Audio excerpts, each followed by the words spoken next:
All right. We are here at 10th Planet at On It, Austin, Texas. All right, so we're talking about a couple things. We're talking about a lot of identity politics, which I said the alt-right, which I'm not. But if you are, I still love you. Here's the thing, is like I've been posting a lot of stuff on my more public Facebook. Usually I stay within groups, and in that, I was posting a lot of stuff about masculinity, and a lot more than I expected came out of the woodwork in terms of like this anger towards feminism or what is wrong with our society today. And I don't really want to touch on those things. What I want to touch on is how much we are basically using political ideology or different beliefs or even religion or whatever you want to call it to divide ourselves even more. When we do that, it turns us into some of the most ignorant people, in my opinion, because before we meet people, we see symbols and representations of things that we see as threats. When we start doing that, we can no longer be human. And when we can no longer be human, we start objectifying and one, as you know, something I bring up a lot, like feeling justified to hate somebody, feeling justified to completely cut somebody off, not hear their opinions, not allow them to express. And very quickly it starts jumping down the line. I wish I could have this a little bit thought through more, but start to move towards like, man, that person should feel pain, that person should be rejected from society, that person should pay for things, that person should die, whatever it might jump to.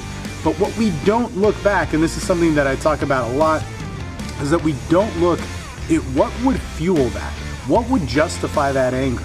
What would justify that you grew up poor or disadvantaged or hurt by somebody? You know, what is it that would cause that much of a need for a wall? And is we as men who normally I talk to, is what's building our walls is pain behind it. And so pain shows us where the problem is. It doesn't show us the solution, something I always say. But when we start seeing that women are a threat or Islam's a threat or Christianity's a threat or whatever it is, and we put that wall up, what we almost never look at, and which is really sad, and what is ultimately the solution, because your value is always going to come from one person talking to another. You know, it's always going to come from that, rather than judging them first, is that the solution to that pain that is fueling that wall. The problem with a wall is we can't see what's behind it. We can't see what we really fear. And usually it comes back to something in our past, whether it was like mom, dad stuff, or, you know, just growing up with some disadvantages. You know, your uniqueness and your identity and seeing things as different is your gift. It absolutely is, and you should exercise that. But the true wisdom of what you gain in life is going to come from understanding that your differences don't need to put you into an emergency, and they also don't need you to become overzealous or, you know, over into something. One of the things that I will say about jiu-jitsu is that none of this stuff exists on the mat, and that's the greatest thing. Like last night I trained at Paragon, and there's guys who have all different beliefs, all different walks of life. Today I'm at 10th Planet, all different beliefs, all different walks of life. But here, all we're doing is an expression that we can work on. In any case, take that to the bank. I'm out of here. Good enough? Good? Be all right. Don't be alt-right. Be all right, don't be alt-right. What the mentality of the mob. But no, man, if you're all right for a reason, you know? That's like one of the things. It's just when you're all right and you won't talk to me because I don't believe in you. It's not even that like I am like Bernie or Beto or whatever. Yeah. I think that a big problem that we have is that people are very quickly to label you as a member of the alt-right if you don't agree with them.